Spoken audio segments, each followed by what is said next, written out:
Again, I welcome you all in this class of cost accounting.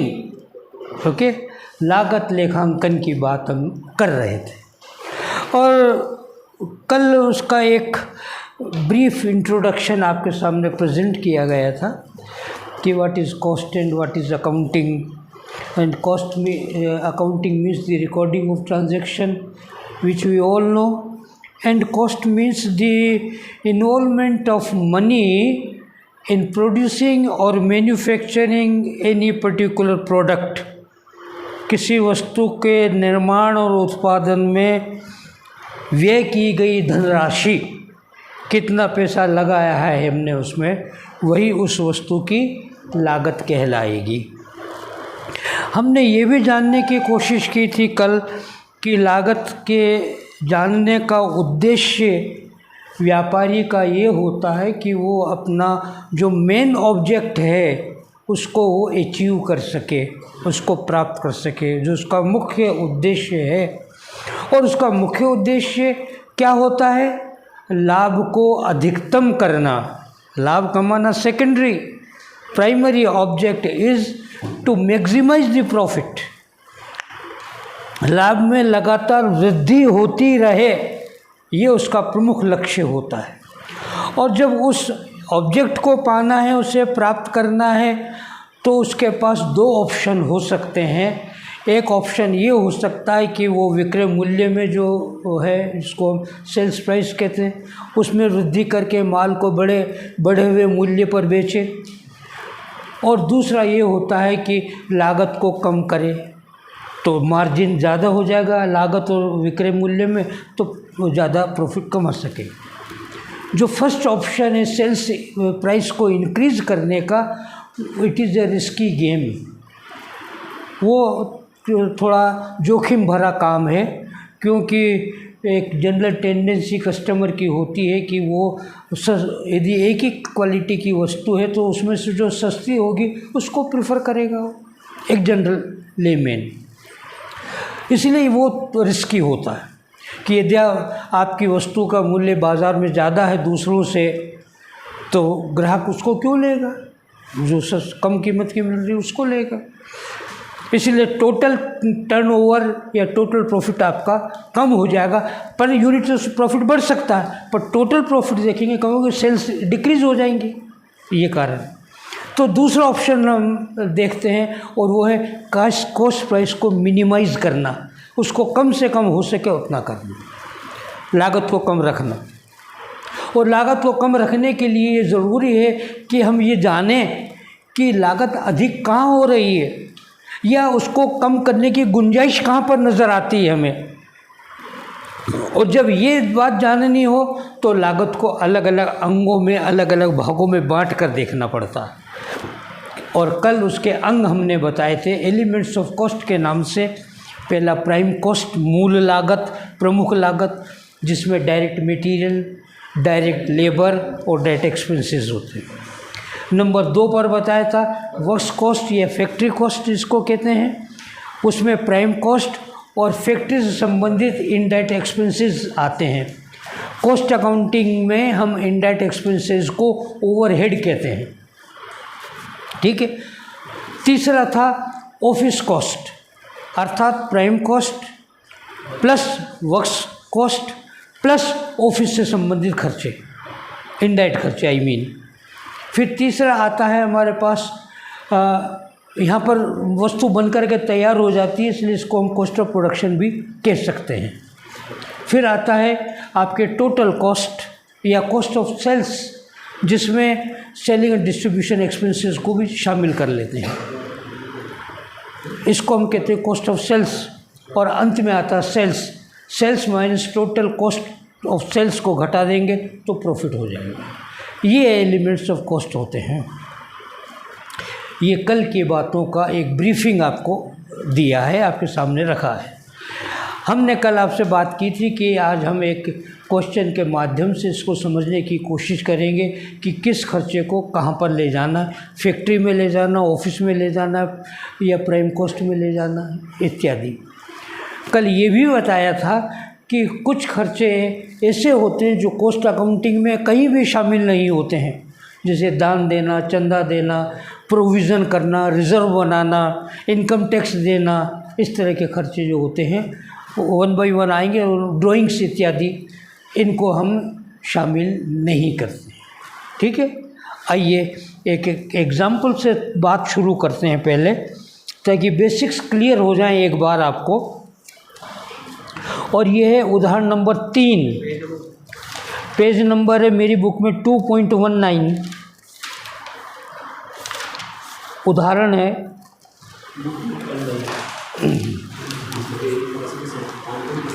Trading and P&L account दे रखा है 5,21,500 total है trading account का। Check करें, 3rd है मेरी बुक में। तो ठीक है, करें शुरू। एक एक बात को ध्यान से समझिएगा। ये कहता है कि the following is the trading and P&L account of Swastik limited for the year ended 31 March 2012। Okay, debit side of the trading account, opening stock of raw material and finished goods, फिर purchase of material, direct wages, पार, carriage on material, royalty, cost of special design 5,000. Then credit side is sales given to you and the closing stock of 2 types. One is material and the other is finished goods.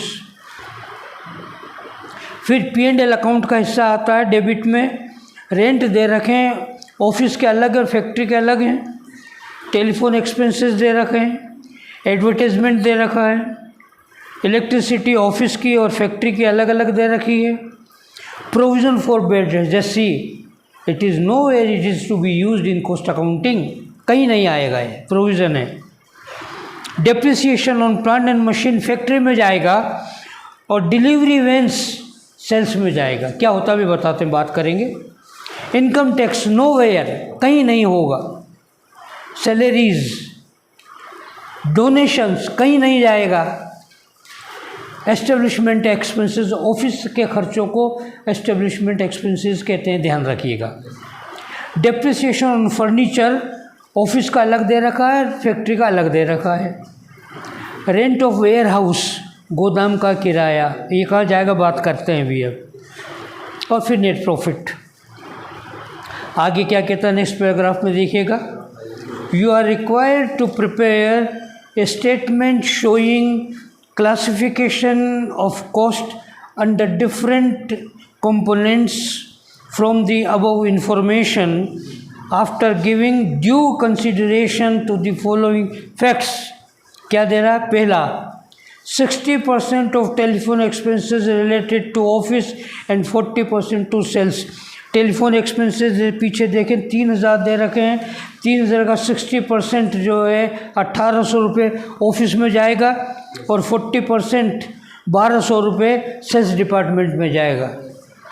फिर कहता है 25% of salaries दे रखी है, देखिएगा 25,000 रुपये आपके question में। P&L account के डेबिट में सैलरीज 25,000 रुपये मिली, उसका 25% जाएगा फैक्ट्री में, 25% मतलब 6,250 शायद आएगा, और 50% फैक्ट्री में जाएगा 12,500, ऑफिस में जाएगा 25%, ये ध्यान रहे। सॉरी 25 में जाएगा सेल्स में जाएगा।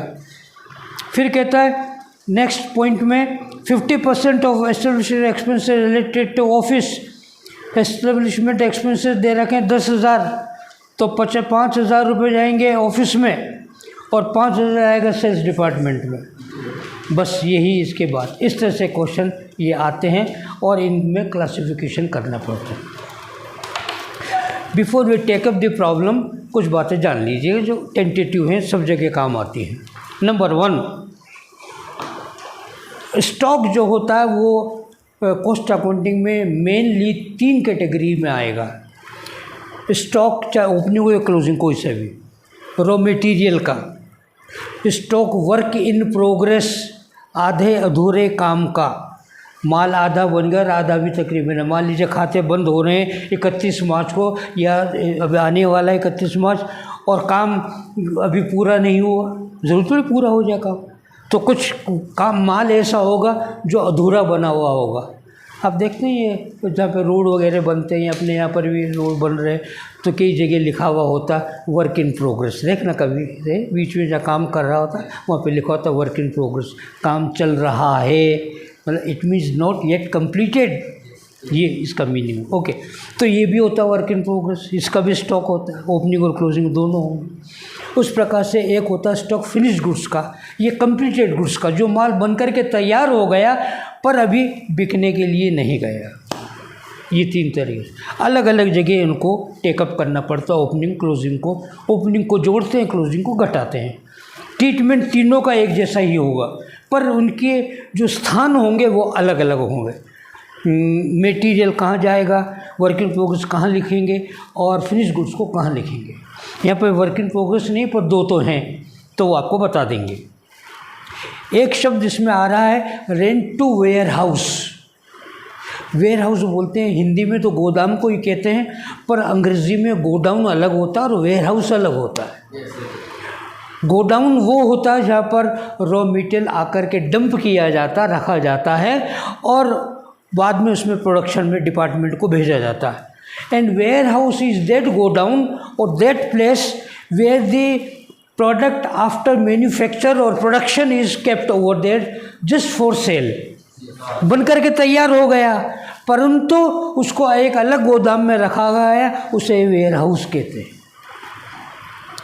इसका मीनिंग ये हुआ कि यदि गोदाम का नाम आ रहा है, गोडाउन अंग्रेजी में लिखा है, तो ये जाएगा या तो फैक्ट्री में और या प्राइम कॉस्ट में, पर वेयर हाउस का लिखा है तो ये जाएगा सेल्स में।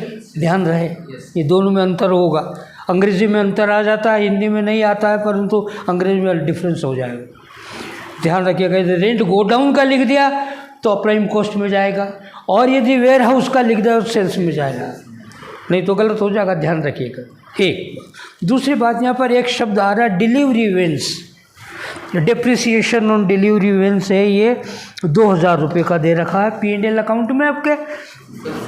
हाँ जी, सेल्स में जाएगा ना? हाँ, सेल्स में जाएगा। डिलीवरी वैन का मतलब होता है माल बनने के बाद बेचने के लिए। ये जगह जगह गलियों में घूमते रहते हैं डिलीवरी वैन, छोटे छोटे ऑटो रिक्शा टाइप होते हैं, उसमें माल रखा हुआ होता है, ये डिलीवरी वैन होते हैं, तो ये सेल्स में जाएगा। और यदि ये डिलीवरी वैन नहीं होता तो फैक्ट्री में जाता, फैक्ट्री कॉस्ट में लिखा जाता। ध्यान रखिए इन चीज़। अच्छा, ये बता ही दिया कि आपको ये इसमें नहीं जाएंगे दान इत्यादि, जब और नंबर आएगा तब और बता देंगे। एक बात और अंत में, और वो ये है जनरली ट्रेडिंग अकाउंट में जो आइटम होते हैं वो जनरली, हमेशा नहीं, कुछ आइटम ऐसे भी होते हैं जो कई बार नहीं जाते हैं, वो डायरेक्ट एक्सपेंसेस कहलाते हैं और वो हमेशा प्राइम कॉस्ट का हिस्सा होंगे। क्योंकि प्राइम कॉस्ट में कल लिखा आया था raw material plus direct wages plus direct expenses. Check कीजिएगा, कल लिखा था हमने, तो ये डायरेक्ट एक्सपेंसेस हैं। अब प्रश्न यहाँ ये उठता है, what do mean by the direct expenses, किसे कहेंगे डायरेक्ट एक्सपेंसेस? तो दूसरा शब्द होता है इनडायरेक्ट एक्सपेंसेस। फिर क्या होता है? अब देखिए दोनों का अंतर। ये शब्द 2-2 नंबर के सवाल में पूछे जाते हैं और आगे चल के प्रैक्टिकल में भी काम आएंगे, बार बार हर टॉपिक में करीब आएगा ये डायरेक्ट एक्सपेंसेस, इनडायरेक्ट एक्सपेंसेस। से सावधानी से समझिएगा। डायरेक्ट एक्सपेंसेस वे एक्सपेंसेस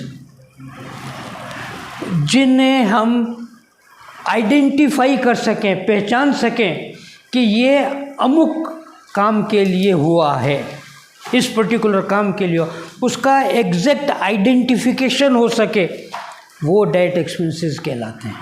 वे खर्च, वे व्यय जिनकी सीधे तौर पर संबंधित मद के लिए पहचान संभव हो। The expenses which we can be identified that it is related to this particular head or particular item. For example, हम मान लीजिए टेबल बना रहे हैं, टेबल बनाने का हमारा काम है, तो टेबल बना रहे हैं, मान लीजिए ये 2x3 या 4 की जो भी है, इस साइज़ की है तो हमें मालूम है कि इस पर इतना लकड़ी लगेगी। Now it is direct material. Okay, अब डायरेक्ट मटेरियल तो हो गया, परंतु ऐसे हम प्रतिदिन हमारी फैक्ट्री में 1000 टेबल बनती है मान लीजिएगा, और एक टेबल बनने के बाद उसको पॉलिश करने के लिए करीब 1 किलोग्राम का पेंट का डिब्बा होगा, वो काम में आता है। ओके, तो किसी टेबल पर तो एक ही ब्रश से काम चल जाता है, किसी पर 2 बार 3 बार 4 बार लगाना पड़ता है, कहीं पर लकड़ी कैसी कहीं कैसे, फिनिशिंग के लिए उसको हम पेंट करते हैं बार बार उसको। तो ये पॉसिबल नहीं है एग्जैक्ट मालूम करना कि एक टेबल पर पेंट कितना खर्च हुआ, 100 ग्राम हुआ कि 50 ग्राम हुआ कि 10 ग्राम हुआ, we can't say.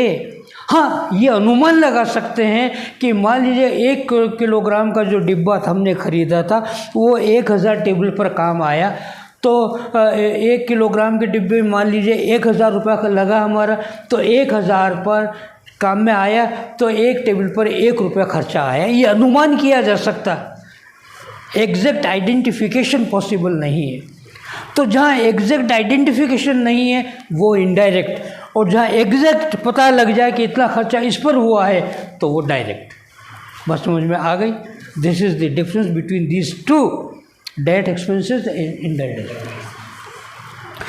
All these expenses which are direct by nature, they will go to the prime cost only, and all those expenses which are indirect will go either the factory cost और office cost. Office का हो तो office में जाएगा और factory का तो factory में जाएगा, पर कभी भी फैक्ट्री में और ऑफिस में डायरेक्ट एक्सपेंसेस नहीं लिखे हैं, ध्यान रहे। ये टेंटेटिव मेन आइडियाज़ आपको मैंने शेयर किए हैं। बात क्लियर हो रही? चलें क्वेश्चन पर। प्रश्न समझ में आ गया? कमन, आइए हम इसको लिखते हैं स्टेटमेंट ऑफ कॉस्ट। पहला प्रश्न है, मैं पूरा सिस्टमेटिकली जैसे किया जाना चाहिए परीक्षा में वैसे बता रहा हूँ। बाद में हर एक क्वेश्चन में पॉसिबल नहीं हो पाता है, इसलिए स्टेटमेंट ऑफ कॉस्ट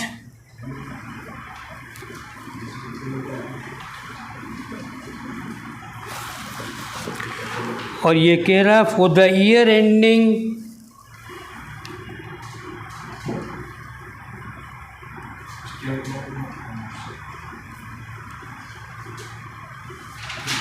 31 मार्च 2012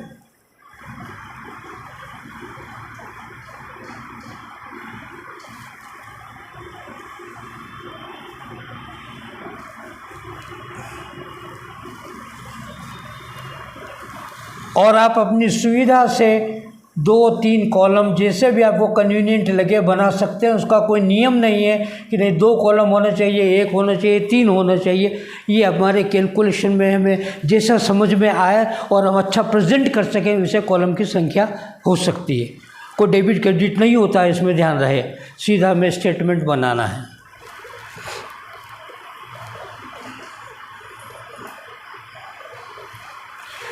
एक बात का ध्यान रखिएगा, अकाउंटेंसी का कोई सा भी पेपर हो, चाहे कॉस्ट अकाउंटिंग हो, फाइनेंशियल अकाउंटिंग हो या और कोई भी नाम आप दे दें उसको, एक बात का ये विशेष ध्यान रखिएगा कि क्वेश्चन करते समय प्रॉपर हेडिंग होना चाहिए। परीक्षा की बात कर रहा हूँ, परीक्षा में प्रॉपर हेडिंग हो, मिनिमम या नहीं के बराबर कटिंग्स हो।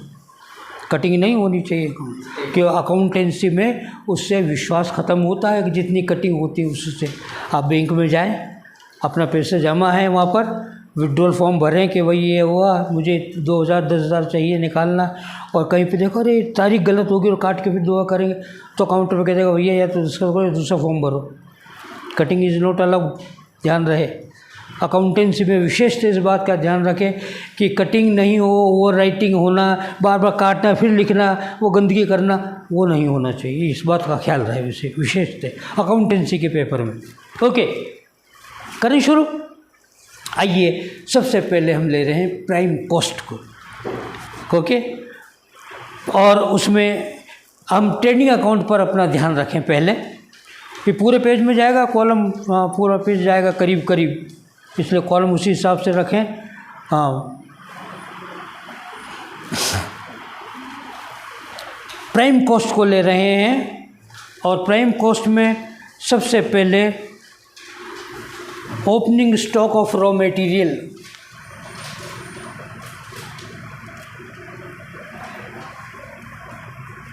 RM लिख रहा हूँ मैं रॉ मटेरियल को, ये दे रखा है 2000। फिर इसमें जोड़ें add purchases of raw material,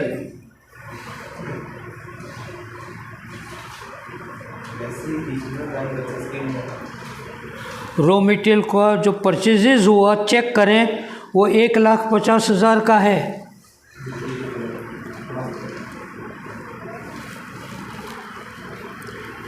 फिर जोड़ें इसमें, आप जानते हैं कैरीज इनवर्ड या कैरीज जो होता है रॉ मटेरियल को लाने का खर्चा होता, तो add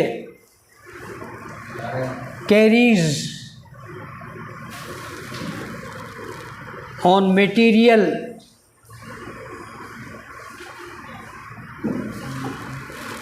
it is given 2000।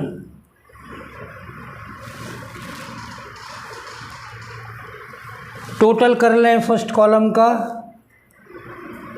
1,54,000 less. हाँ जी सर, एक बार फिनिश गुड कहाँ बताया था आपने आएगा? हैं? फिनिश गुड्स है, ये कहाँ से करेंगे? कौन सा फिनिश गुड्स? हाँ, बाद में आएगा, फैक्ट्री में या ऑफिस में जाएगा।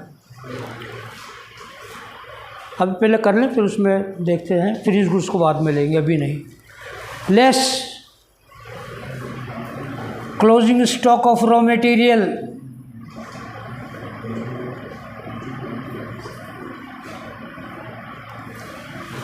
और क्रेडिट में देखिएगा P&L अकाउंट ट्रेडिंग अकाउंट में गए, वो 18,500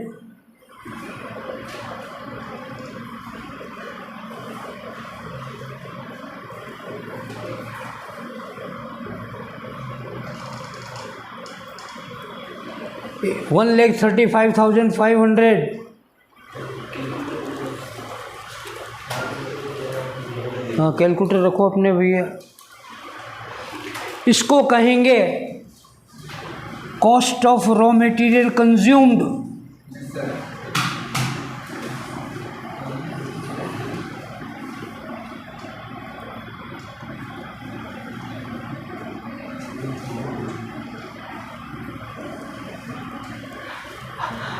अभी तो नहीं पूछ रहा, पर कहीं पूछ लेगा आपसे। अच्छा, ये बताइएगा कि रॉ मटेरियल कितना कंज्यूम हुआ, जो उत्पादन हमने किया है, जो प्रोडक्शन किया है, उसमें कितना रॉ मटेरियल लगा। ये this much of raw material is consumed, ध्यान रखिएगा। Cost of raw material consumed is this much.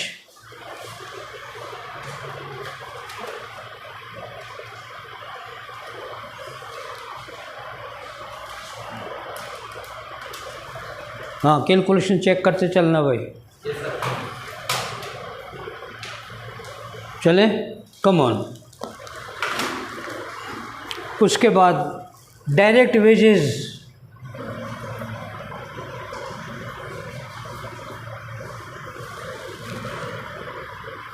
$1,20,000 अलग इनर कॉलम में लिखें। पार जो पावर प्रोडक्शन में काम आता है वो 15,500। पावर को हम ले लें, उसमें प्रोडक्शन में काम आएगा तो उसको ले लें उसमें, वो फैक्ट्री में छोड़ दें पावर को। अब देखिएगा ट्रेडिंग अकाउंट में दे रखा है, परंतु जाएगा फैक्ट्री में, क्योंकि जहाँ प्रोडक्शन हो रहा है वहाँ पावर लगा हुआ है। कैरीज ले चुके। रॉयल्टी, अभी रॉयल्टी क्या होता है बताते हैं अभी आपको। Royalty it is 24,000। Cost of special design ये भी बताते हैं।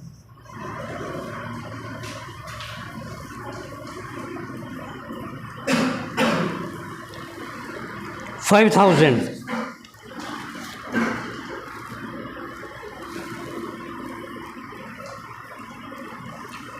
इनका टोटल करके फर्स्ट कॉलम के नीचे लिखें।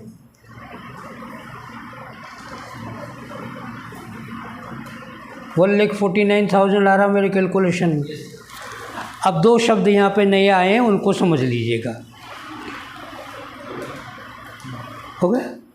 Royalty, what is royalty? Hindi में तो अधिकार शुल्क कहते हैं वैसे तो इसे, और मीनिंग इसका ये होता है कि कई जगह हमारा मटेरियल ज़मीन में से निकाला जाता, जिसको कि हम माइंस कहते हैं, और जो माइंस में से निकलता है तो वो माइंस जो होती है वो गवर्नमेंट की होती है, ज़मीन होती है गवर्नमेंट की, किसी की नहीं। सरकार उसको पट्टे पर देती है, परमिशन देती है कि अच्छा भाई आपको दिया तो आप माइन के मालिक हैं, आप इसमें से पत्थर निकाल सकते हैं, लोहा निकाल सकते हैं, जो कुछ है उसमें मिनरल्स हैं वो निकाल सकते हैं, ठीक है। तो ज़मीन के मालिक क्योंकि गवर्नमेंट होती है तो मालिक उसका एक शुल्क वसूल करता है, वो कहलाती रॉयल्टी। ज़मीन से पत्थर निकालेगा, मान लीजिए ये तय हुआ कि 1 टन पत्थर के रॉयल्टी 1,000 रुपये रहेगी, इन्होंने 10 टन पत्थर निकाला तो 10,000 रुपये रॉयल्टी इनको सरकार को देनी पड़ेगी। जिसे जगह जगह कंस्ट्रक्शन होता है, बजरी आती है ना मकान को बनाने करने के काम में, उसके लिए रॉयल्टी दी थी, क्योंकि सरकार की ज़मीन है जहाँ पर भी नदी नाले बने वहीं से तो बजरी आती है, तो वहाँ से लेंगे बजरी, सरकार को पैसा देना पड़ता है। जो पैसा दिया जाता है, शुल्क दिया जाता है, फीस दी जाती है, that is known as royalty. Clear होगी?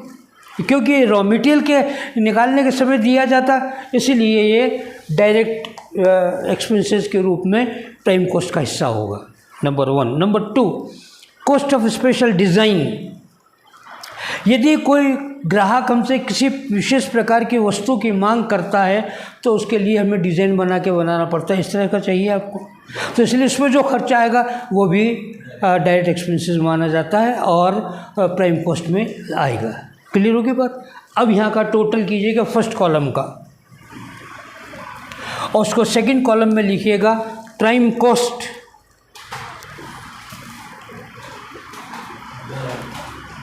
इस तरह से लिखिएगा, देखिएगा, प्राइम कॉस्ट लिख के अंडरलाइन करें और सेकंड कॉलम में ले जाएं इसको, फाइनल कॉलम में। 2,84,500 इन माई कैलकुलेशन, चेकअप प्लीज़। ठीक है, हाँ कहो हर्ष। अलग से नज़र आने चाहिए प्राइम कॉस्ट, बिल्कुल इस तरह से लिखा जाता है, उसको ध्यान रहे, उसको अंडरलाइन कर दीजिए प्राइम कॉस्ट। ये प्राइम कॉस्ट इस तरह से ज्ञात की जाती है। फाइनल वैल्यू जो भी आएगी प्राइम कॉस्ट की, ऑफिस कॉस्ट की, फैक्ट्री की, जिसकी भी, उसको फाइनल कॉलम में लिखना। उससे पहले आप भले 2-3 कॉलम बना लें, वहाँ लिखिएगा जो भी कुछ लिखना, जोड़ना घटाना है वहाँ पर कीजिएगा। हो गया? चलें आगे। नाउ पहला काम हमारा हुआ ये, मान लीजिए इसको हम दे देते हैं नाम ए, देने की ज़रूरत नहीं, मैं तो समझाने के लिए बता रहा हूँ, ए नाम दे दिया है। अब हमारा दूसरा काम आ रहा, शुरू हो रहा है, that is the works cost और फैक्ट्री कॉस्ट, दोनों नाम से कहा जाता है, हिंदी में कारखाना लागत कहेंगे। ओके, अब लिखें फैक्ट्री ओवरहेड। ओवरहेड जैसे मैंने आपको बताया इंडायरेक्ट एक्सपेंसेस को कहते हैं। फैक्ट्री के ओवरहेड आ रहे हैं फैक्ट्री से संबंधित, कौन कौन से हैं देखिएगा।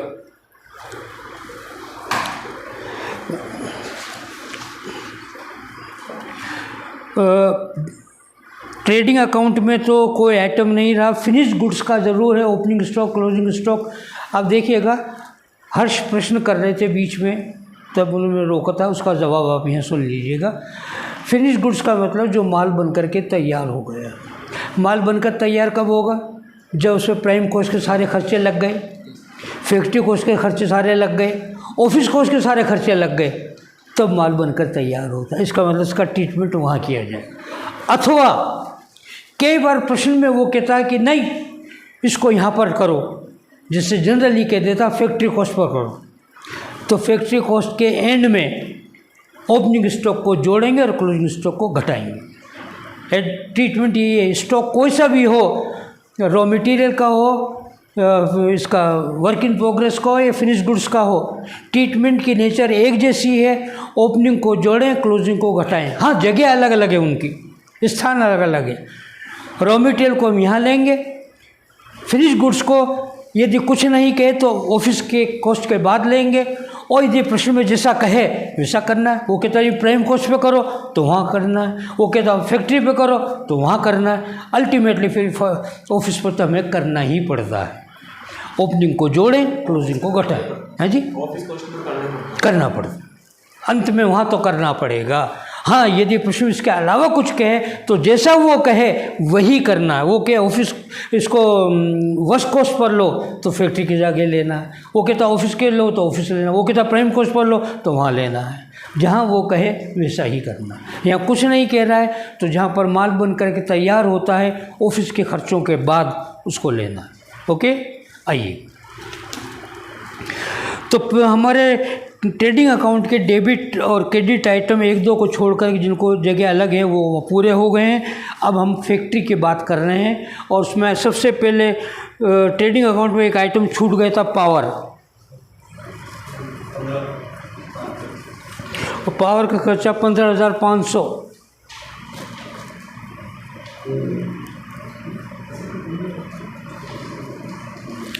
नेक्स्ट, रेंट फैक्ट्री का 7,000 रुपये। चेक करें,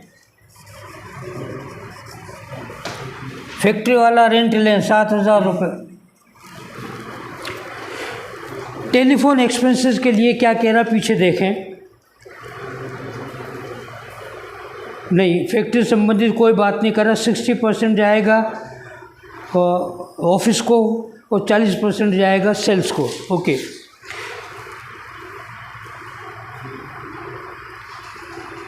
एडवर्टीजमेंट सेल्स में जाता है, छोड़िए। इलेक्ट्रिसिटी फैक्ट्री की 4,500।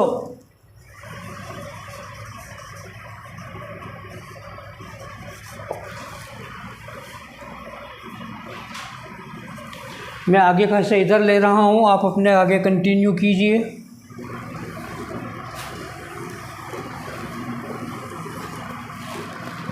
इलेक्ट्रिसिटी के बाद प्रोविजन फॉर बेड डेट्स कहीं नहीं जाएगा कॉस्ट अकाउंटिंग में, छोड़िएगा। डेप्रिसिएशन प्लांट का 6,000 रुपये। हाँ जी, कुछ कह रहे हैं?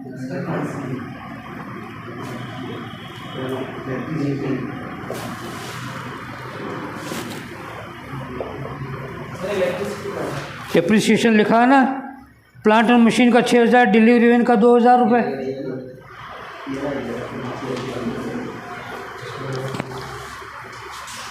आगे चलिए, इनकम टैक्स को छोड़िए। सैलरीज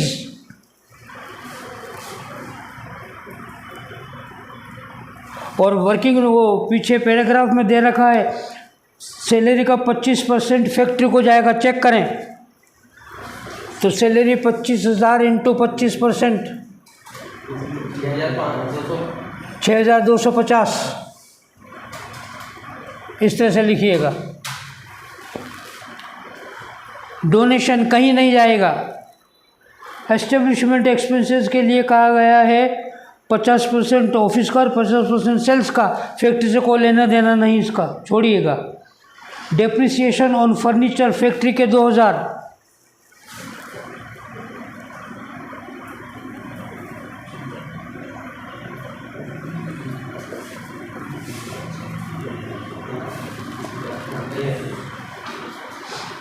हाँ जी,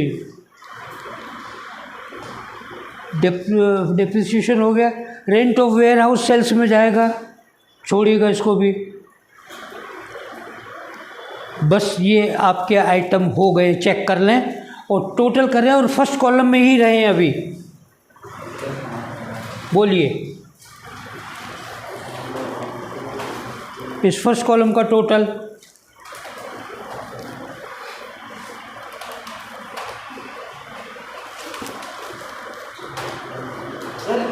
ये जो डेप ऑन आपने लिखवाया प्लांट एंड मशीन है, depreciation on plant and machinery लिखवाया जिसमें, हाँ, ये मतलब इसमें आएगा ये? फैक्ट्री में प्लांट मशीन कहाँ होती है? जहाँ उत्पादन होता है। उत्पादन कहाँ होता है? जहाँ फैक्ट्री होती है। इसलिए 41,000 तो उसमें भी होता है। हाँ, नहीं, ऑफिस में भी दर्शन है, किसको से वेट हो गया, फैक्ट्री हो गई, बोला गया ना अलग से फैक्ट्री के लिए। चलो 41,250। कितना? 41,250। 41,250 लिखें।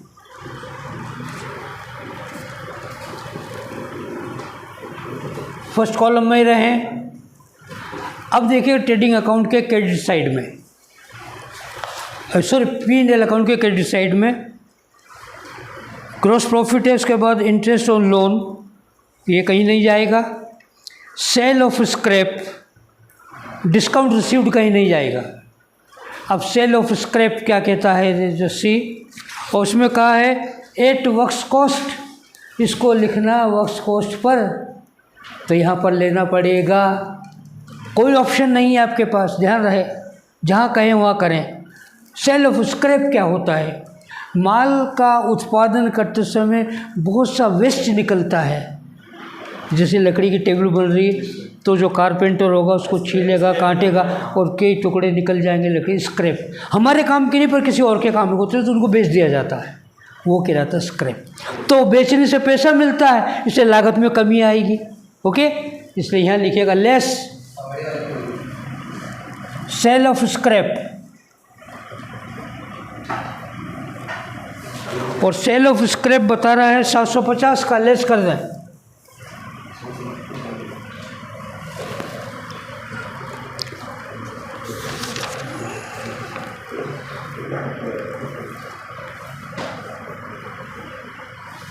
कितना आता है?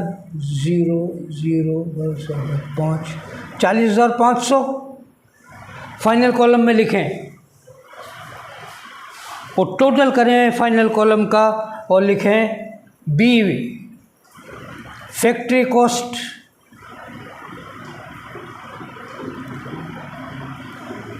या वर्क्स कॉस्ट भी लिख सकते हैं, दोनों नाम है इसके। बोलिए फाइनल कॉलम का टोटल 2,84,500 प्लस 40,500,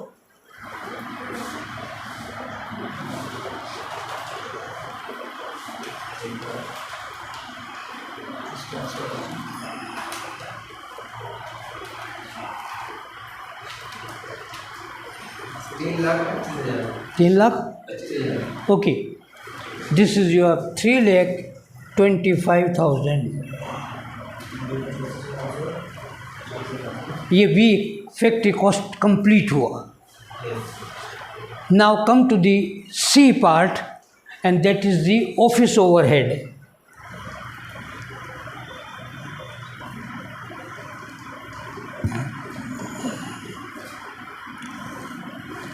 अब सेल्स को छोड़ करके जितने भी खर्चे हैं उनको जो छूट गए हैं उनको ले लें, और एंड में फिनिश गुड्स के ओपनिंग और क्लोजिंग स्टॉक को लेंगे, एंड में होगा, पहले नहीं। आइएगा शुरू करते हैं फिर वापस। P&L में रेंट है पहले, ऑफिस का 5,000,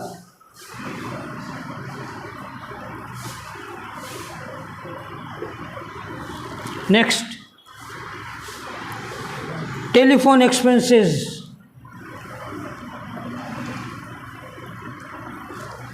टेलीफोन एक्सपेंसेस दे रहा है 3,000 के, और उसमें ऑफिस के कितने ये निकालिएगा, और उसने कहा है 60% ऑफिस से संबंधित है, तो 3,000 इंटू 60% 1,800।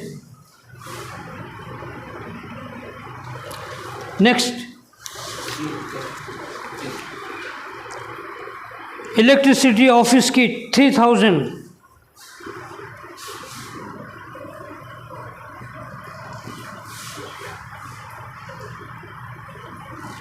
नेक्स्ट प्रोविज़न को कहीं नहीं लेंगे। डेप्रिसिएशन डिलीवरी वैन सेल्स में जाएगा। इनकम टैक्स कहीं नहीं, सैलरीज लीजिए।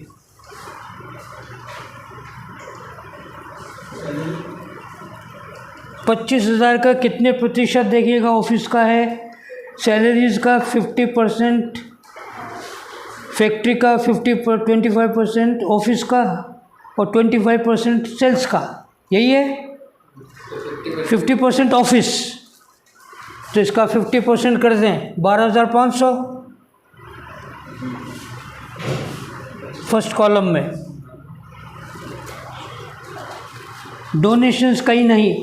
एस्टेब्लिशमेंट के बारे में देखिए क्या कहता है, ऑफिस का 50%, establishment expenses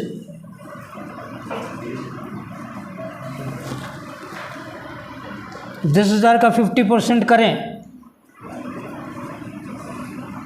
5,000। Next, depreciation on furniture office का 2,500।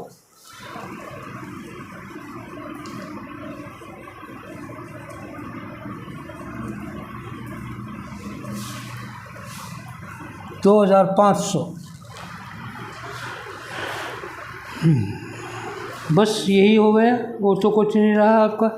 वेयर हाउस को सेल्स में ले जाएंगे, टोटल कर लें फर्स्ट कॉलम में।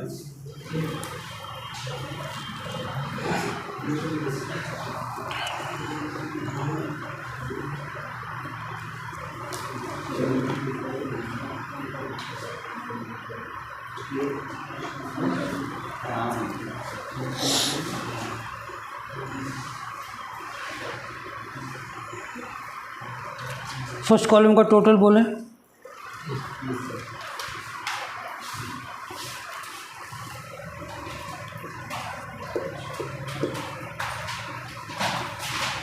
$29,800 आ रहा मेरे कैलकुलेशन में।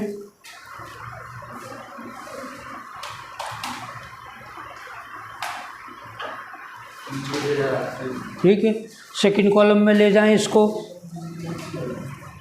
29,800। सेकंड कॉलम का टोटल करें।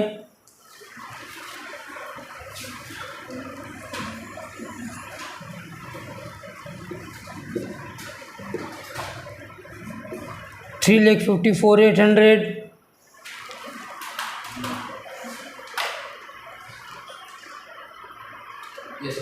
ठीक है, इसके आगे कंटिन्यू करें। मेरे पास जगह नहीं, मैं इसको साफ करके यहाँ लिख रहा हूँ।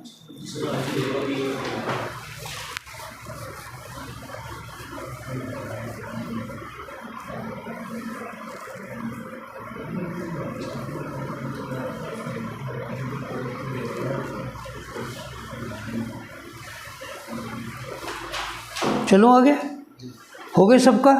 ओके, अब फिनिश गुड्स का एडजस्टमेंट, ओपनिंग को जोड़ें, क्लोजिंग को घटाएं। ऐड सेकंड कॉलम में करें adjustment. Opening stock of finish goods,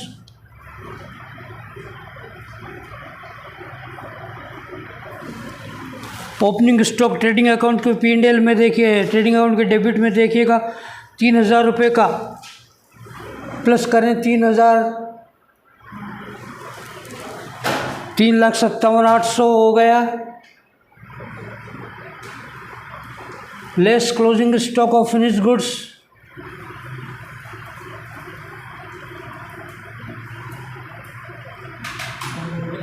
FG लिख रहा हूँ मैं शॉर्ट में इसको, फिनिश गुड्स को, और ये भी 3,000 ही है, तो कोई फ़र्क नहीं पड़ा। वापस 3,54,800। This is your C office cost, और यही हमारी कॉस्ट ऑफ प्रोडक्शन हो गई, उत्पादन की लागत।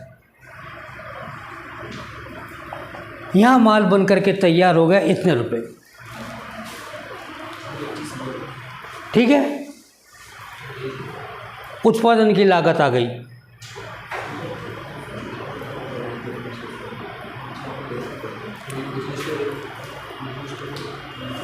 कोई डाउट है? Yes please, come on. Cost of production तो यहाँ पे बताया, फिर इसके बाद तो ये कॉस्ट ऑफ गुड्स सोल्ड। हाँ, कोई बात नहीं, doesn't make any difference. Okay, हो गया सबका। अब आइएगा डी पार्ट इसका, and that is the selling and distribution overhead.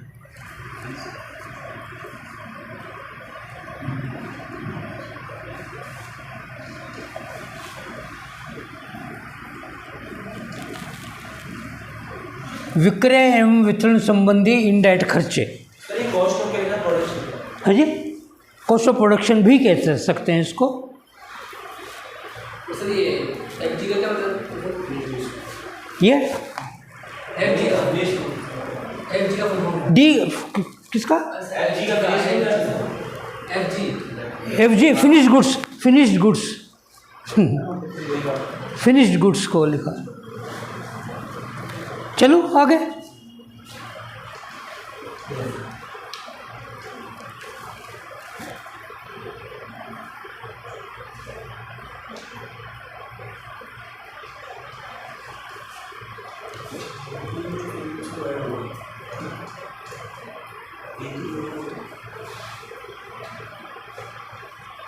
हाँ जी, कोई डाउट किसी को?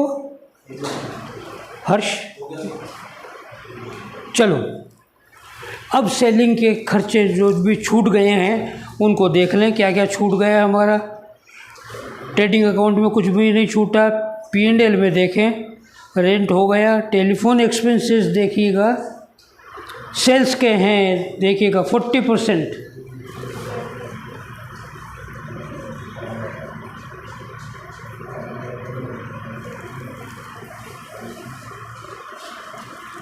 $3000 का 40%, 1200 फर्स्ट कॉलम में। टेलीफोन एक्सपेंसेस के बाद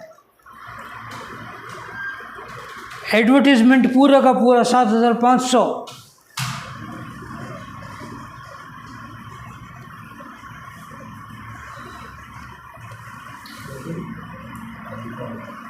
नेक्स्ट इलेक्ट्रिसिटी सेल्स की नहीं दे रखी है, ये एडवर्टीजमेंट विज्ञापन का P&L में दे रखा है आपके। डेप्रिसिएशन ऑन डिलीवरी वैन 100% इसी में।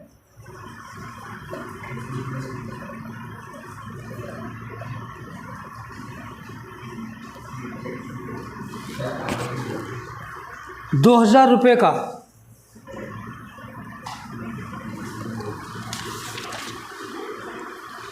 सैलरीज के लिए कहा है 25% फैक्ट्री का, 50% ऑफिस का, 25% सेल्स का। सैलरीज 25,000 का 25%, 6,250।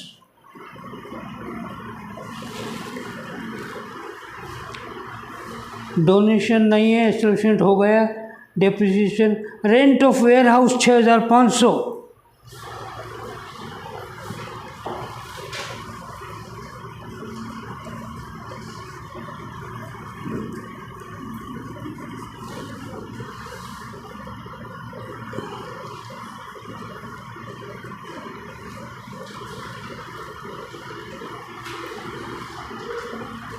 देखिए एस्टेब्लिशमेंट एक्सपेंसेस में कह रहा है 50% ऑफिस का, 50% सेल्स का। एस्टेब्लिशमेंट एक्सपेंसेस 10,000 का 50%, 5,000।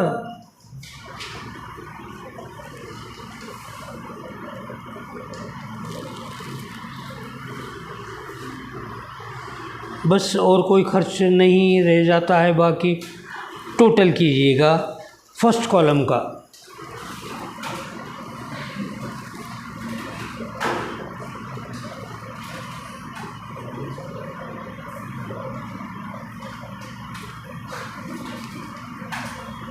$28,450 आ रहा मेरे, चेक करें। इसको सेकंड कॉलम में भी लिख दें।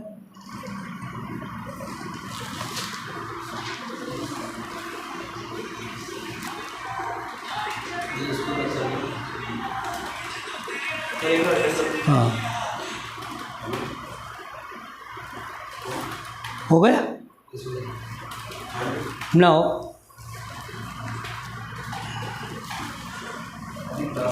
टोटल कॉस्ट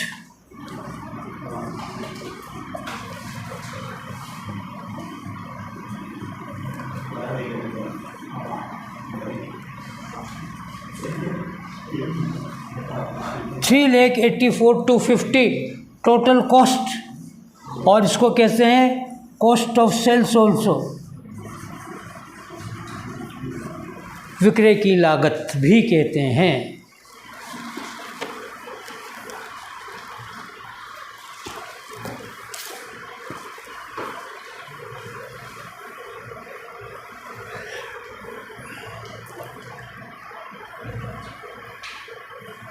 हो गया? ओके। अब अंतिम बात एक और, जो इस प्रश्न में बुक में तो आपको नहीं दे रखी है, पर मैं आपको यहाँ बता देता हूँ ताकि कभी आ जाए तो उसका ध्यान रहे आपको।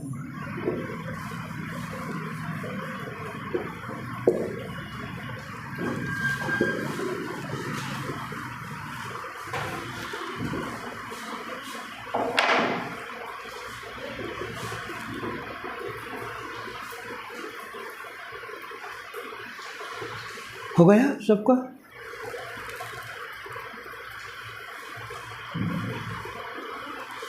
पीएनएल में देखिए आप,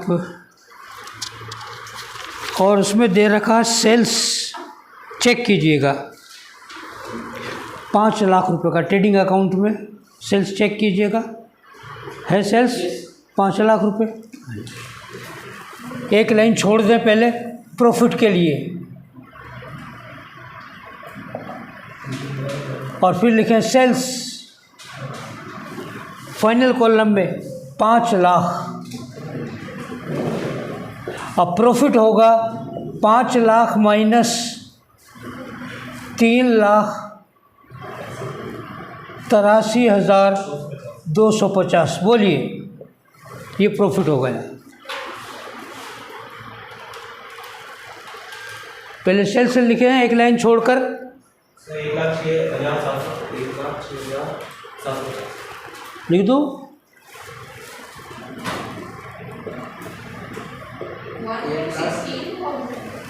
Is it all right? 1,16,750। हाँ।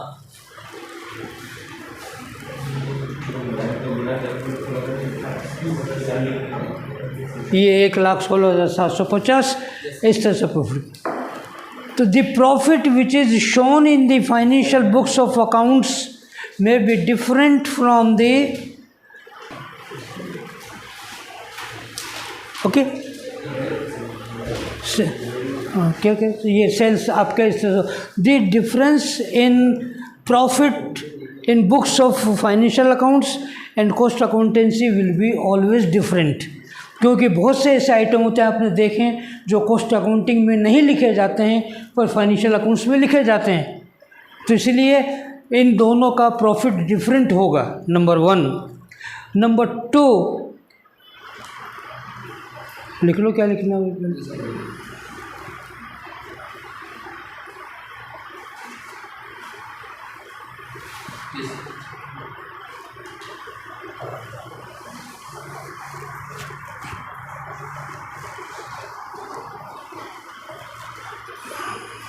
हो गया? ओके। दूसरी बात, फाइनेंशियल अकाउंट्स में जो प्रॉफिट होगा कॉस्ट अकाउंट से डिफरेंट होगा। उसका दूसरा कारण ये है कि फाइनेंशियल अकाउंट्स में whatever the amount is given to you are factuals, facts होते हैं। In cost accountancy these are estimates, ये अनुमान होते हैं, इसलिए अंतर होगा। क्योंकि कॉस्ट अकाउंटेंसी में एक्चुअल जो एक्सपेंसेस होते हैं उससे बहुत पहले अनुमान लगा लिए जाते हैं कि आगे ये होगा, पर एक्चुअल में कुछ और भी हो सकता है, डिफरेंस आएगा। इट इज़ क्वाइट नेचुरल, होगा। उसका कारण मैंने आपको बता दिया। Financial accounts deals in facts while cost accounts deals in estimates. Cost accountancy में अनुमान लगाए जाते हैं, फैक्ट्स नहीं होते हैं। फैक्ट्स तो फाइनेंशियल अकाउंटेंसी में होते हैं, तो इसलिए इन दोनों में अंतर होगा। प्रॉफिट हो चाहे और भी कोई calculation, it is bound to be there, वो स्वाभाविक है, परंतु और कोई दूसरा कारण इसका नहीं होता। अब हम कल बात करेंगे इसके क्वेश्चन पर, और सबसे इम्पोर्टेंट क्वेश्चन जो आपका होगा ये एक और इलस्ट्रेशन देख रखी है आप लोग इस चौथे नंबर पर, आप खुद कर सकते हैं। ये इसके आधार पर मेरे ख्याल से दिक्कत नहीं होगी जहाँ तक मैं समझता हूँ, इसलिए हम क्वेश्चन टेकअप करेंगे। सर ये क्वेश्चन एंड हो गया ना? हाँ सर ये लास्ट में आपने प्रॉफिट के बाद सेल लिख के क्यों छोड़ा? हाँ तब बताएगा क्या सेल लिख के आपने एंड किया ना? हाँ। ये सेल तो लिखा है। ये तो मैंने एक्स्ट्रा इन्फॉर्मेशन दी आपको, यदि ऐसा पूछ ले तो ये भी कर सकते हैं, बुक में नहीं है ये तो मैंने आपको बता दिया है कि मान लीजिए कभी पूछ ले। ये तो क्वेश्चन तो यहाँ पर एंड हो गया हमारा, यहाँ ख़त्म हो गया क्वेश्चन। ये एक्स्ट्रा बात हमने बता दी आपको कि यदि क्या कॉस्ट अकाउंटिंग का प्रॉफिट बताओ, ये प्रॉफिट हो गया। सेल्स आपको दे रखा है, ये सेल्स हो गया। Sales minus cost of sales profit होता है, वो लिख दिया। ये है। तो हम बात करेंगे क्वेश्चन नंबर फर्स्ट पर। पेज नंबर मेरी बुक में तो है 2.28 और बहुत इम्पोर्टेंट सवाल है ये, बड़ा सावधानी से समझना होगा। थोड़ी कठिनाई आएगी इसमें, पहले से बता देता हूँ आपको, ठीक है। इस क्वेश्चन को अच्छे से समझना। फिर इसके बाद सीधे हम चलेंगे टॉपिक नंबर 8 पर, क्योंकि इसके क्वेश्चन वहाँ मिलेंगे आपको सारे। यहाँ तो 1-2 क्वेश्चन ही हैं आपके, ज़्यादा नहीं है। इसके सारे क्वेश्चंस मिलेंगे टॉपिक नंबर 8 पर। यूनिट कॉस्टिंग है, सिंगल आउटपुट कॉस्टिंग है, इकाई लागत लेखांकन 8वां टॉपिक है शायद, 8 है, हाँ उसी पर बात करेंगे। तो कल तो हम बात करेंगे इसी पर, और वो क्वेश्चन नंबर 1 होगा। और बहुत इंपॉर्टेंट क्वेश्चन है, ध्यान रखना, परीक्षा में आ भी चुका है 2-3 मरतबा आए पहले भी, इसलिए सचेत रहें। ऐसे क्वेश्चन, इस तरह का क्वेश्चन इस पर पुटअप करेंगे। So I think it is sufficient for the day. समझ में आ रही चीज़ें? किसी को दिक्कत हो please well in time advance में बता दें कि भाई ये प्रॉब्लम है हमें। Okay, thank you and good luck to you all.